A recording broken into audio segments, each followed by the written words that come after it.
வேதத்தில் நிறைய இடத்துல நம்ம பார்க்குறோம். கர்த்தர் வந்து தம்முடைய பிள்ளைங்க சொல் கேட்டு சில விஷயங்கள்லாம் நடக்கிறாரு. வேதத்தில் நிறைய இடத்துல பார்க்குறோம்.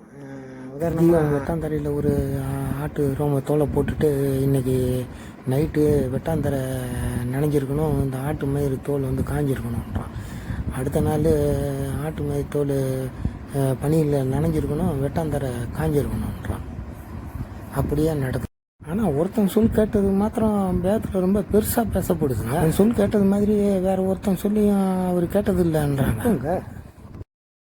யோசுவா 10:14 சொல்லுது வேதம். யோசுவாவின் சொல் கேட்டு கர்த்தர் நடந்தாராம்.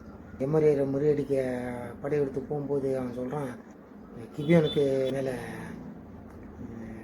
சூரியனும் அயலோனுக்கு மேலே சந்திரனும் நிற்கணும் அவனு சொல்கிறான். அதே மாதிரி ஈவினிங் ஆகியும் சூரியன் வந்து அஸ்தமிக்க தீவிரியாமல் கிபியோன் மேலே நின்றுச்சான். சந்திரன் வந்து அயலோன் மேலே நின்றுச்சான்.